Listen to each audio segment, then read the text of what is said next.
12 minutos pasan de las 9 de la mañana, momento de tomar el pulso al mercado, de mirar, de buscar oportunidades, sobre todo perspectivas, a punto de cerrar este ejercicio ya con la mirada puesta en 2024. Para ponernos y para entrar en materia esta mañana nos acompañan Carlos Moreno, director Iberia en Columbia Threadneedle Investments. Carlos, muy buenos días. Buenos días. Bienvenido. También nos acompaña Pablo Martínez Bernal, Head of Sales para Iberia de Amiral Gestión. Pablo, bienvenido también. ¿Qué tal, Eva? Buenos días. Completando la mesa, Ignacio Cantor, director Iberia, Ignacio Cantor Figuerola, socio director de inversiones de ATL Capital. Bienvenido. Gracias, buenos días.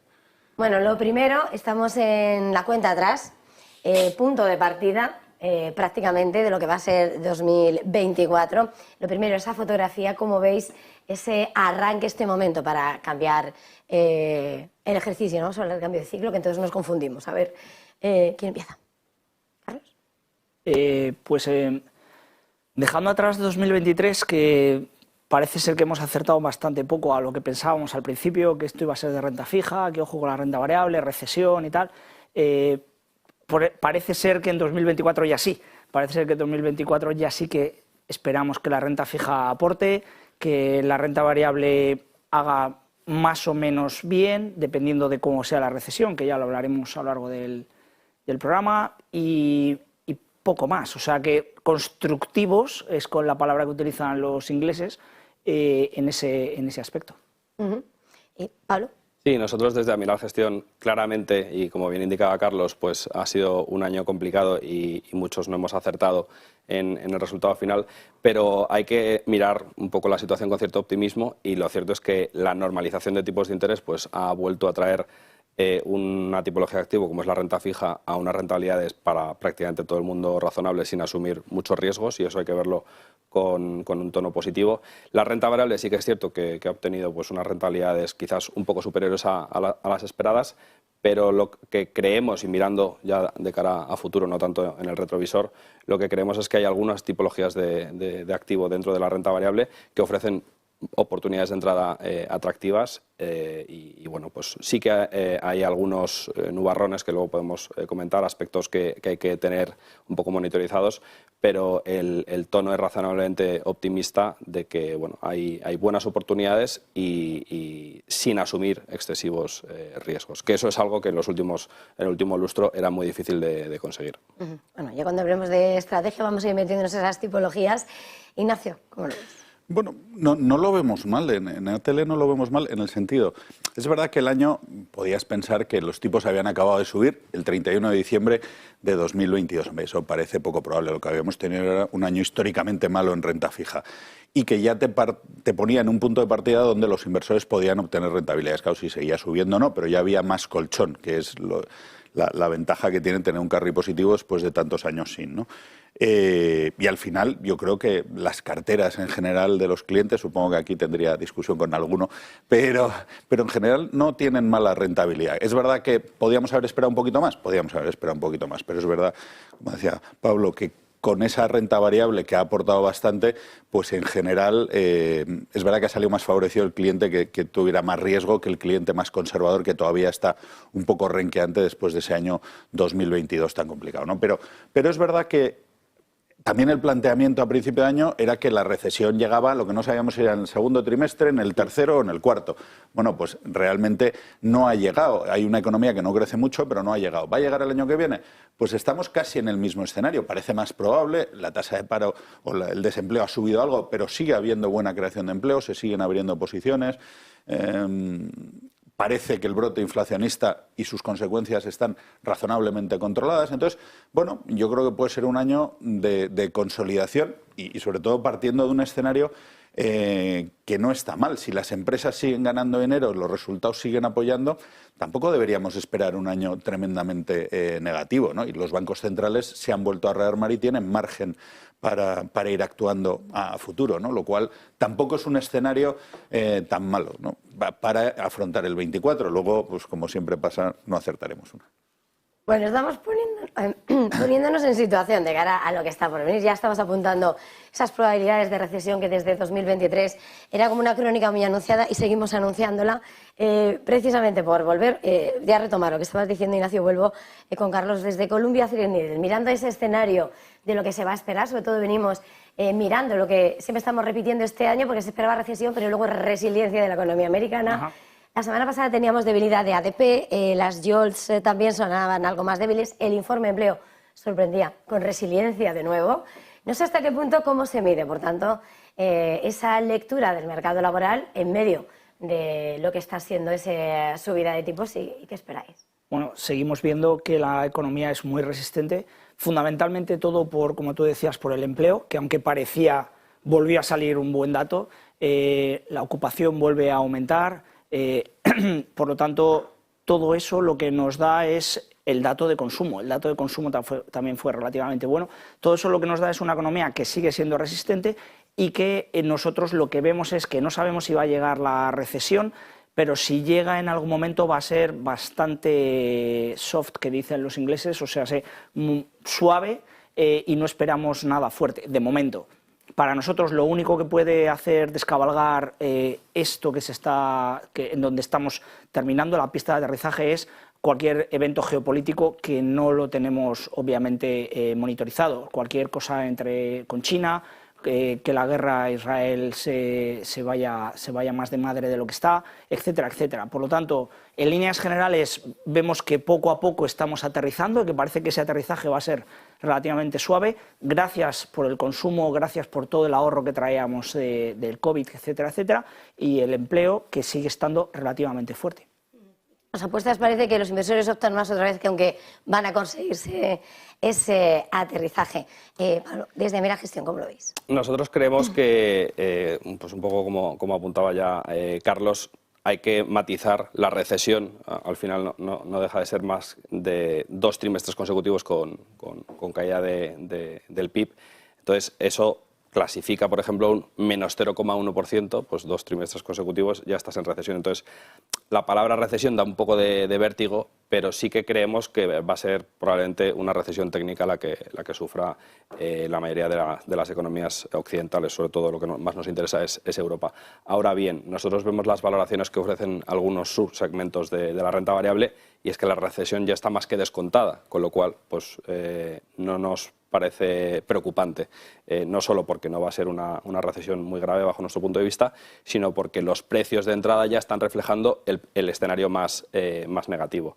Al otro lado del charco quizás creemos que las valoraciones pues, son un poco más exigentes y sobre todo lo que nos preocupa es el nivel de endeudamiento, no tanto el del sector privado, que no está en Europa en unos niveles preocupantes, sino sobre todo el del sector público. Entonces ahí quizás el margen de ajustes es mucho más pequeño. En 2008, por ejemplo, claramente el problema lo tenía el sector privado y fue un poco el sector público el que vino al rescate.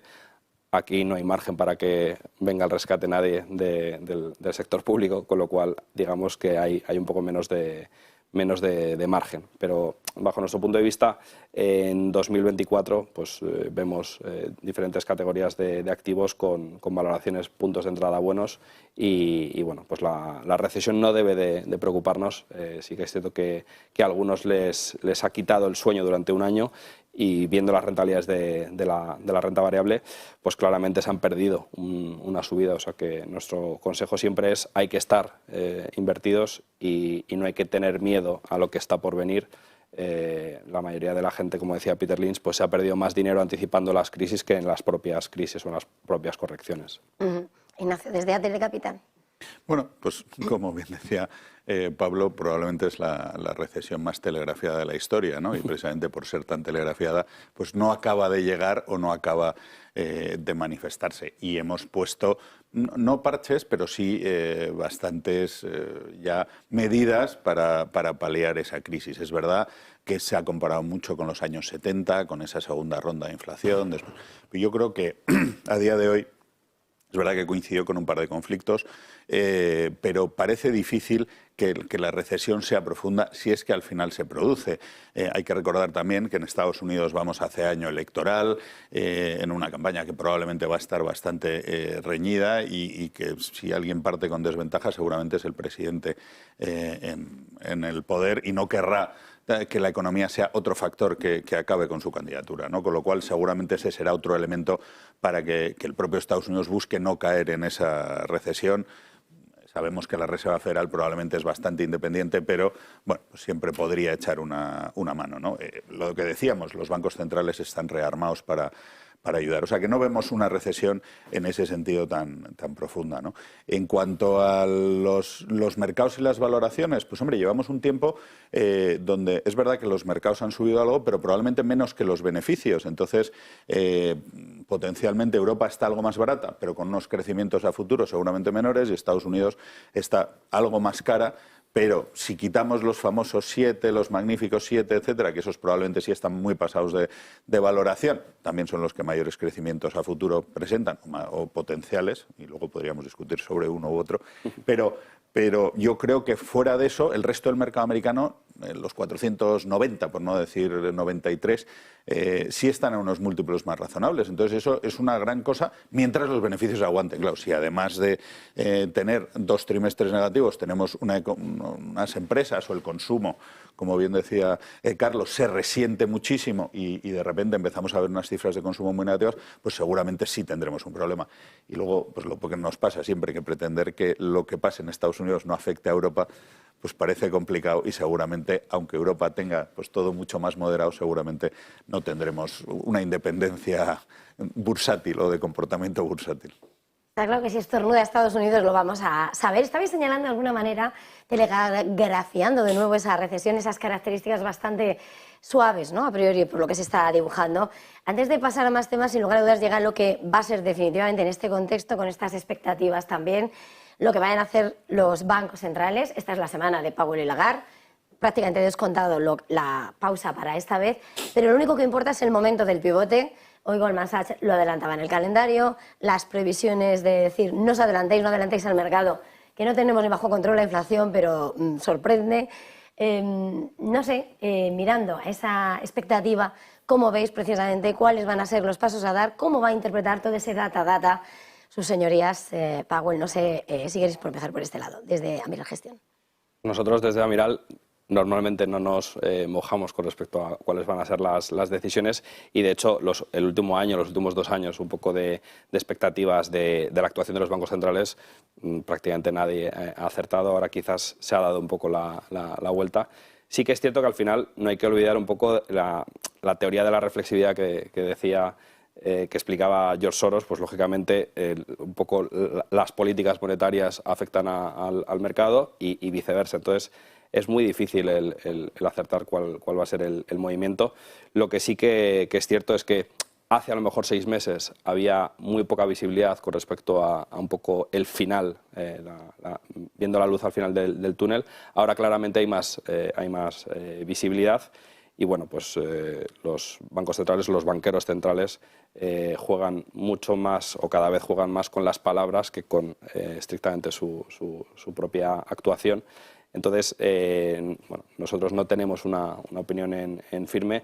Lo que está claro es que hace unos meses había todavía dudas de la capacidad de los bancos centrales de controlar la inflación. Eso ya no está encima de la mesa, con lo cual creemos que es algo positivo, porque claramente era peligroso el creer que eso nunca se iba a controlar. Y sin lugar a dudas, pues los datos de la semana pasada en Estados Unidos pues pueden apuntar a lo mejor a que se demore la decisión. Pero bueno, en 2024 es muy probable que veamos, tanto por parte de la Reserva Federal como por parte del Banco Central Europeo, una bajada de tipos. Casi todo el consenso del mercado pues lo ve más en Q3 y Q4. Algunos, incluso más contraria, lo ven a principios de 2025. Pero sí que es cierto que si la recesión, por ejemplo, que no es nuestra opinión, pero si la recesión es mucho más severa, pues a lo mejor todo se acelera. Lo que está claro, y vuelvo a insistir, es que la inflación está muy probablemente bastante controlada, y eso hace apenas un año daba mucho miedo el ver una inflación desbocada que a nadie beneficia. Al otro lado del charco, en Argentina, tienen un problema gravísimo con ese tema. Entonces, es, digamos, deseable el ver este escenario de inflaciones más bien bajo control. Ignacio. Bueno, es verdad que yo creo que los bancos centrales quieren imponer su criterio y la gente antes lo veía a finales de este año la primera bajada, cuando el banco, ahora lo ven a partir de junio, pero ya hay pronósticos que hablan de 100 puntos básicos de bajada, no tanto para Europa, a lo mejor menos, pero sí en Estados Unidos. Yo creo que los bancos centrales en ese sentido van a tratar de ser reactivos. Hablábamos antes de las elecciones americanas, también la Fed suele tratar de ser neutral durante el periodo más electoral, o sea, a partir de verano, con lo cual también dificultaría las bajadas. Lo hará si lo tiene que hacer porque se complique la recesión, ¿no? Y ahí yo creo que la variable clave, lo hablábamos antes, será el consumo. Si no, también estamos viendo unas cifras de concesión de crédito más bien flojas tanto aquí como en Estados Unidos, ¿no? Y eso va ayudando o va colaborando en esa ralentización de la economía. Por tanto, bueno, esa sería la medida que yo creo que adoptarían si vieran una ralentización excesiva. Si no, yo creo que van a seguir manteniendo la teoría de para no cometer los mismos errores que Volcker en el año 72, 73, pues van a tratar de mantener esos tipos altos, esa política restrictiva, mientras el efecto en la economía no sea tan grave como eso. ¿Esto va a suceder? Hombre, conforme pasan los meses, pues va siendo más probable. La media, si suponemos que ya ha sido la última subida, la media, pero es verdad que hay veces que son 10 meses y otros que son 3 meses, de la primera bajada es a los 7 meses. Parece que fue en septiembre la última subida, si no recuerdo mal. Entonces, bueno, estaríamos hablando marzo, abril. Pues a lo mejor se van esta vez a los 10 meses y nos vamos a junio, julio. Pues, pero bueno, insisto, creo que serán las cifras económicas, que seremos bastante data dependientes, lo que nos lleven a ver lo que pasa. Carlos, desde Colombia Central. Nosotros también creemos que va a ser más retórica que hechos. Al final, lo que tienen que hacer los bancos centrales es intentar mantener esa tensión en el mercado para hacer ver a todo el mundo que ellos son los que controlan y que ellos son los que tienen el poder, porque no hay nada peor que un banco central que no sea creíble. Entonces, si no puedes subir los tipos de interés de aquí a futuro, porque parece ser que ya la inflación está más o menos controlada y que sí que es verdad que puede ser que esté afectando a la economía, obviamente, estas subidas de tipos, lo que ellos necesitan es tensionar al mercado lo suficiente para los últimos coletazos ver que realmente estamos viéndolo. El problema que tiene el mercado es que reacciona, y antes lo hablábamos fuera de cámara, que reacciona muy fuerte a todas las noticias. Recordad que en marzo del año pasado, cuando quebraban los bancos americanos, se descontaban bajadas este año en verano. Ahora se descuentan bajadas y luego durante todo el año se han descontado bajadas que se han llevado hasta el próximo año. Por lo tanto, posiblemente el mercado sea más pendular y lo que tenga más sentido es estar en el término medio. Por lo tanto, nosotros no somos tan optimistas, si se puede ser optimista, de cara a que vamos a ver bajadas en verano, sino que estaríamos más pensando en el tercer trimestre, el cuarto trimestre del próximo año. Pero esto es igual que lo de la recesión. Mucho de lo que estamos hablando ya está en el mercado. O sea que posiblemente estamos haciendo un poco más de telediario en el sentido de qué está pasando que lo que realmente va a pasar. Porque hay gran parte de compañías que ya han descontado esa recesión, hay gran parte de compañías que ya tienen descontados en algún momento u otro el pivote. Posiblemente venga volatilidad.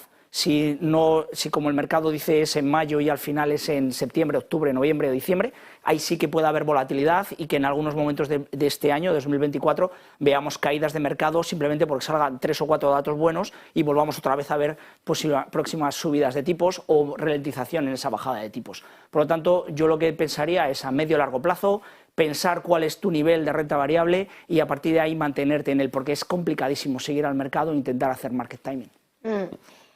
Mirando precisamente a toda la fotografía, estáis señalando de alguna manera, el mercado ya tenía descontada esa recesión que no ha llegado.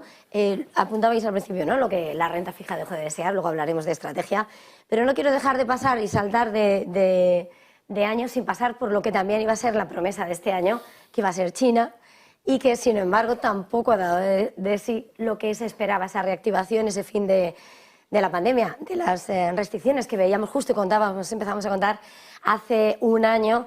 Ahora llega incluso Moody's, que ha rebajado su perspectiva.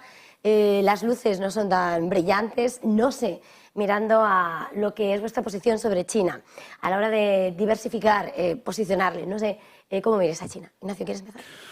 Pues en general es verdad que un fenómeno que hemos visto post-pandemia ha sido que las economías que se abren después de la pandemia, como suele pasar con la economía, su puesta en marcha otra vez es más lenta de lo que esperan los mercados. Los mercados, como dice Carlos, tienden a ser impacientes y siempre ven muchas cosas muy rápido. Empieza China, pues ya va a crecer al 5 el primer trimestre. Pues no, eso no sucede porque la puesta en marcha es larga, porque la gente, lo hemos visto también en Europa, sigue teniendo una propensión a consumir pues probablemente cortada, porque todavía hay incertidumbre y hasta que no se pasa. En Europa hemos tardado 2 veranos en ver un verano normal ya y hemos pasado 2 años, ¿no? Y ellos han empezado, hay que recordarlo, este año, ¿no? Con lo cual yo creo que probablemente a lo mejor el año que viene nos sorprende y este año ha pasado lo mismo que había pasado primero en Estados Unidos y segundo en Europa, que salir de la pandemia y esa es una economía controlada estatalmente, con lo cual tiene un problema aparte. Si además a eso le unimos que tiene un problema inmobiliario, en España de problemas inmobiliarios sabemos mucho y de un mercado inmobiliario muy quebrado y seguramente China lo tiene, aunque tenga unas instituciones y unos bancos centrales que le pueden dar a la máquina del dinero mucho más y que procuran que no quiebre, pero el problema sigue estando ahí. Pues claro, la verdad es que la situación de China ahora mismo, lo estábamos comentando también antes fuera de micrófono, que seguramente pues, está perdiendo algo de esa capacidad fabril en favor de la India, donde los costes son más baratos porque los costes laborales ya han subido en China. O sea que su situación es ese paso de la economía muy de fabricación antigua, con salarios bajos, a una más de mercado, si queremos, con una población que busca otras cosas y demás, que empieza a haber un mercado de consumo interno que viene muy bien, pero por otro lado, pues necesitas, digamos, estímulos de alguna manera, ¿no? Con lo cual es verdad que la situación de China sigue siendo complicada. También es verdad que una economía ya del tamaño de China no podía seguir creciendo al 9% porque es imposible. Es que haces una capitalización compuesta que doblas el tamaño cada 5 años y eso bueno, acabaría siendo más grande que Estados Unidos en 15 o así. Entonces, no parece lógico, tiene mucho más. Entonces, yo creo que China probablemente veremos cifras que sorprenderán al alza, lo que no sé es si vamos a tener alguna sorpresa negativa. Y, hombre, el candidato a provocar algún shock geopolítico en todas las quinielas es China. Entonces, que si es con Taiwán, ahora con Filipinas, vamos a ver si en ese sentido no distrae la atención del no crecimiento de la economía y se centra en la economía, porque si no, es verdad que ese fenómeno puede afectar mucho a las bolsas. No es lo mismo la pobre Ucrania, o Ucrania, incluso Rusia, que China, que genera mucho más controversia probablemente para los mercados. Segunda economía del mundo, ni más ni menos. A ver, Pablo. Nosotros desde Amiral Gestión quizás tenemos una opinión un poco contraria a lo que suele ser la visión de la mayoría de casas. Tenemos exposición a la renta variable asiática, pero estamos estructuralmente infraponderados en China, y no tanto por lo que ha acontecido recientemente con respecto al tema del COVID, la política de estar encerrados más tiempo, sino que creemos que tiene una serie de elementos, y Ignacio lo comentaba, pues una parte tan significativa de la economía dirigida. En varias ocasiones, el verano de 2021, pues por ejemplo, el Gobierno no titubeó ante la decisión de intervenir el mercado de la educación. Pues todos estos elementos hay que meterlos en la ecuación. Entonces, a la hora de invertir de forma global, internacional, pues tú tienes muchas alternativas. Entonces, esto claramente resta, bajo nuestro punto de vista. Luego se añade otro elemento que es, digamos, la seguridad jurídica, la transparencia, la calidad de la información contable, pues no es tan buena. El Rule of Law, por ejemplo, en Japón versus China, pues oye, nosotros como inversores internacionales pues nos sentimos más cómodos quizás con una inversión en Japón. Entonces, metiendo todo eso en la ecuación, pues creemos que China es muy difícil. Y se añade quizás un elemento adicional que probablemente sea el más importante, que es lo tremendamente competitiva que es la economía china en la parte privada, en la parte, digamos, no intervenida. Entonces, ahí es muy difícil el hacerte pues, modelizaciones, entender digamos, las dinámicas competitivas que se dan entre las compañías. Siempre ponemos el ejemplo, pues Inditex es muy difícil que llegue un competidor y en menos de 5 años le esté haciendo un desafío competitivo a una empresa como Inditex, que tiene una posición global y unas ventajas estructurales, pues sobre todo la parte logística. En China lo hemos visto con varias compañías que en menos de un lustro le están haciendo la competencia, pues como por ejemplo a gigantes como Alibaba. Eso es muy difícil de anticipar y no es deseable desde el punto de vista del inversor. Entonces, son muchos elementos que creemos que poniendo todo en conjunto quizás hacen menos atractiva la inversión en China que en otras regiones. Y por último, quizás se añade algo que a lo mejor a muchos les sorprenda, pero en los últimos 10 años la bolsa francesa ha obtenido mayor rentabilidad que la bolsa china. Entonces, esta idea de que cuando un país crece mucho económicamente, Ignacio ha dado cifras, pues venían de crecer desde finales de los años 70 que se abrieron con las políticas de Deng Xiaoping a cifras cercanas al 10%. Eso es espectacular. No siempre se captura a la perfección ese crecimiento económico en el mercado bursátil. Entonces, yo creo que la mayoría de inversores hacen un ejercicio muy sencillo de, oye, pues voy a invertir allí donde se crece más económicamente. Bangladesh, por ejemplo, es uno de los países que más crece de toda Asia. No por ello la bolsa lo está capturando. Y por el contrario, la bolsa japonesa, por ejemplo, pues con un país con un crecimiento económico mucho más modesto, las compañías japonesas crecen en otros mercados, crecen en otros países. De hecho, crecen mucho en ocasiones con el comercio en China. Entonces, creemos que Asia ofrece muchas oportunidades y quizás todo el mundo centra su atención en China, pero nuestro mensaje es que hay vida más allá de China. Te puedes beneficiar del crecimiento económico chino, pero en otras jurisdicciones, una domiciliación un poco más amigable, con más visibilidad, y ese es un poco nuestro mensaje. Pero sin duda, pues después, como decía Ignacio, de estar encerrados, pues lógicamente les van a tardar un poco más en recuperar ese vigor económico. Bueno, ahora os preguntaré por emergentes, pero primero, para completar, Carlos, desde Colombia, ¿cómo veis China? El problema que nosotros vemos es todo lo que se está hablando de la burbuja inmobiliaria. Si hubiera caído China, hubiera inyectado tropecientos mil millones de dólares y como hacía antes, y en inversión directa, y hubiera solucionado el problema, más o menos. ¿Qué es lo que pasa? Que no puedes hacerlo a lo mejor precisamente por la burbuja inmobiliaria. Por otro lado, ellos no querían que se les fuera la inflación como a nosotros a lo mejor se nos fue cuando salimos del COVID. Y digamos que ellos ya tenían un espejo en el que mirarse.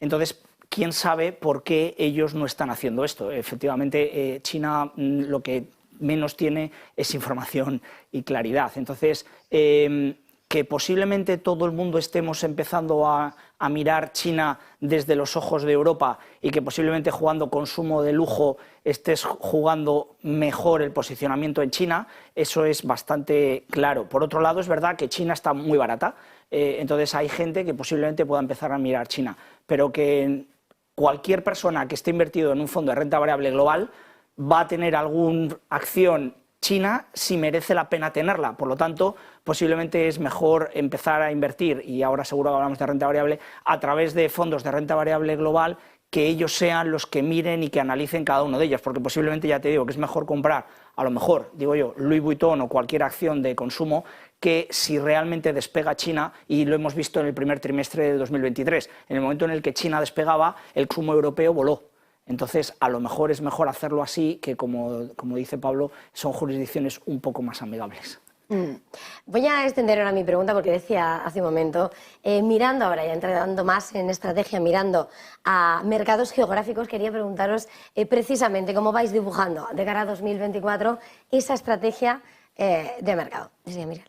Pues nosotros somos muy optimistas con, digamos, las oportunidades que ofrecen las small caps en dos polos, en Europa y en Asia, que lógicamente pues, tienen sus grandes diferencias, pero coincidimos en que la valoración, el punto de entrada en esta categoría de activo es muy interesante. Vienen, sobre todo en Europa, que es donde tengo más datos, vienen de hacer un underperformance histórico. Se acercan a unas valoraciones, por ejemplo, por precio sobre valor contable, solo superadas por 2008. Como no creemos que estemos ante un 2008, el punto de entrada es tremendamente interesante.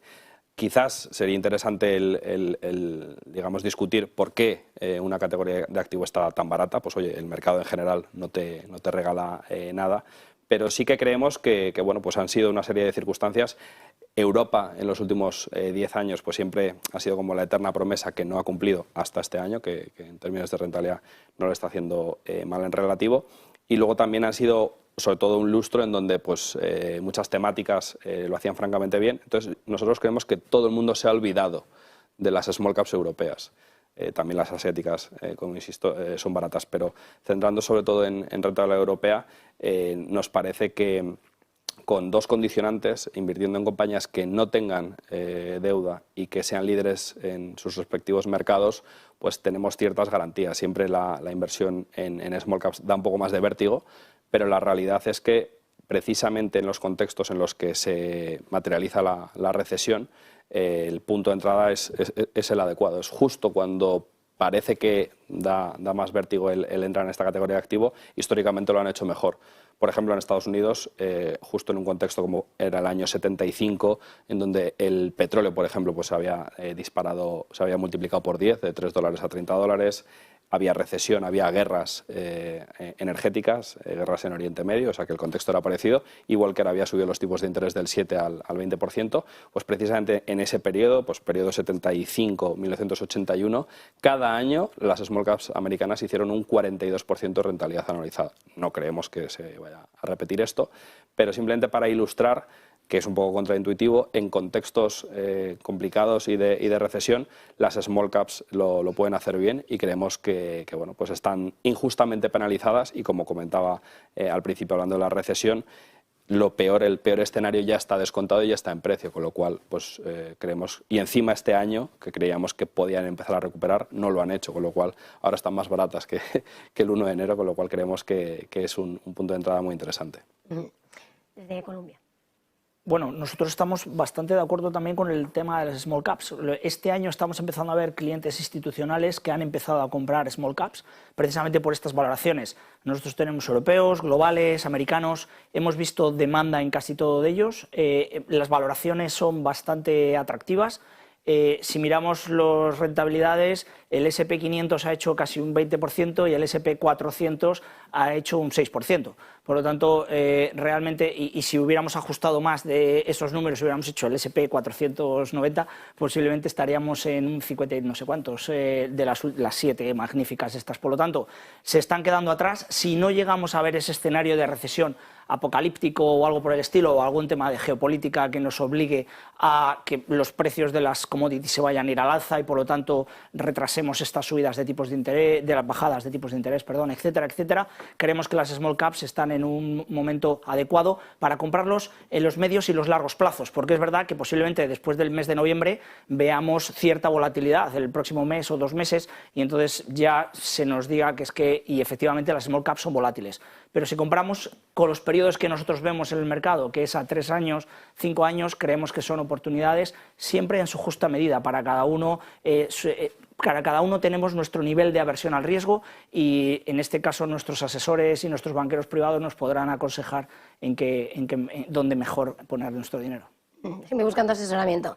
Ignacio, desde ATL. Bueno, pues digamos por distinguir. Primero, si estamos hablando de renta variable, nosotros estamos más en Europa. Es verdad que las pequeñas compañías también nos gustan, ahora hablaré un pelín más de ellas, pero donde creemos que hay muy buena oportunidad, la mejor que ha habido en años, sigue siendo en la renta fija. Las carteras en general hemos alargado duraciones durante este año porque creemos que estábamos en el tope. Es verdad que puedes decir lo hiciste un poco antes de tiempo o no, bueno, pero al final sí está pagando y la mayor parte de las carteras de renta fija están en positivo este año, menos de lo que seguramente las veremos el año que viene, pero va a ser un complemento muy bueno para no tener que arriesgar demasiado en renta variable o arriesgar cuando desees. A partir de ahí, siempre estamos un poquito más en Europa, que nos parece más barato que Estados Unidos, sabiendo la distinción esa que el mercado amplio americano también está barato. Hablabas del S&P 100, digamos, o 500 menos 100, pero si te vas al Russell, el otro día se puso en positivo el Russell 1000, que había estado en negativo todo el año, un día que subió un 5%, y es verdad que estamos empezando a ver bastante dinero ahí. Ahí hay 2 fenómenos. Primero, el fenómeno de la indexación en general, los ETFs, cada vez hay más inversión indiciada y eso hace que siempre favorezca a las compañías más grandes, por un lado, con lo cual se va olvidando el mercado de las pequeñas. Pero es que además tenemos otro fenómeno, en este caso contrario, que cada vez hay más dinero en los mercados. Entonces, a mí no me extrañaría que veamos un año con muchas operaciones corporativas, incluso en empresas que están en bolsa. O sea, veamos OPAs porque es que están muy baratas, como bien decíais. Se habló de Talgo hace relativamente poco, esa oferta fantasma húngara que no se sabe dónde está. Pero bueno, y hemos visto alguna otra operación, APP Plus, y eso en la bolsa española, que es relativamente pequeña. Pues a mí no me extrañaría, con tanto dinero dirigiéndose hacia mercados privados, que veamos que lo público vuelve a pasar a privado porque hay más dinero en esos, ¿no? Y el otro fenómeno es la indexación, que deja oportunidades de inversión. Esos fenómenos son los que nos suelen dar, lo comentaba Pablo, esas rentabilidades extra, ese plus de rentabilidad, ¿no? Entonces probablemente hay que aprovecharlo, sabiendo que muchas veces, probablemente esta misma apuesta, si lo hubiéramos hablado hace un año a estas alturas, también hubiéramos hablado de las pequeñas compañías que ya estaban baratas el año pasado y están bastante más baratas. Entonces, aquella frase de no permanecer solvente el tiempo suficiente también es importante, o sea que hacer la inversión con cuidado y, como siempre decías, asesorado y por los asesores de cada uno y diversificado. Bueno, ahora, como vamos a ir enfilando en la recta final, sí que tenemos que meternos muy de lleno en estrategia. Habéis ido señalando cosas según, dejando entrever lo que uno va a apuntar en renta fija, renta variable. Quería preguntaros, a la hora de mirar por sectores, ¿dónde veis mayor potencia? Si renta fija, si renta variable, ya en la combinación, no sé si Europa o Estados Unidos habéis estado, y también si esperáis corrección de cara a 2024. Venga, desde Colombia. Bueno, en renta variable americana los PERs más o menos están en un 18 y el PER europeo está en 12. Entonces lo obvio sería pensar que Europa este año sí que lo va a hacer mejor que Estados Unidos. La realidad es que es muy complicado, porque al final, como los 7 magníficos lo han hecho también, pues entonces es muy complicado, porque aunque sí que tenemos ASMLs y SAP, en Europa, desgraciadamente, no tenemos esa capacidad de fuego que tienen los americanos en temas de tecnología. Por lo tanto, nosotros creemos que sectores como tecnología, si nos acercamos a ese ciclo de bajada de tipos, lo pueden seguir haciendo bien, que el quality growth, o sea, las empresas de buena capitalización, que tengan ventajas competitivas, que tengan buenos márgenes de beneficios, imagen de marca, etcétera, etcétera, también lo puede hacer bien, y eso hay muchas en Europa, pero hay más en Estados Unidos. Por lo tanto, yo centraría el tiro en fondos de renta variable global, que básicamente sea el gestor el que decida si estar un poco más en Europa, si estar un poco más en Estados Unidos, en este tipo de empresas que mantengan sus márgenes y que tengan ese sesgo a growth o a crecimiento, que en un momento en el que empiezan a bajar los tipos de interés posiblemente sea el momento. Small caps ya lo hemos comentado, y por la parte de renta fija creemos que el investment grade, o sea, las empresas de calidad crediticia bueno, tienen una rentabilidad riesgo adecuado. Es verdad que el high yield, el alto rendimiento, te puede dar más, obviamente, pero también puedes perder más. Por lo tanto, posiblemente el investment grade europeo ahora mismo, o sea, la calidad crediticia buena en Europa, sea lo que mejor esté en términos de rentabilidad riesgo. Desde Amiral Gestión. Sí, nosotros en Amiral creemos que, hablando estrictamente de renta variable, creemos que desde un punto de vista sectorial, en estos momentos, y ahí quizás coincidimos con Columbia, lo que comentaba Carlos, la tecnología nos parece que ofrece valoraciones interesantes haciendo stock picking. Tenemos, por ejemplo, en cartera desde el año pasado Meta, pues Meta ha tenido un desarrollo espectacular. Al mismo tiempo en el que estábamos invirtiendo en Meta, invertimos, por ejemplo, en PayPal. En algunas de nuestras estrategias no ha tenido el mismo desarrollo bursátil. Entonces, haciendo stock picking, claramente hay todavía oportunidades y espacio para que algunas compañías que estuvieron muy castigadas en el año 2022 pues vuelvan un poco a Sí que es cierto que creemos que es importante el tener de forma estructural carteras desde un punto de vista de estilo balanceadas.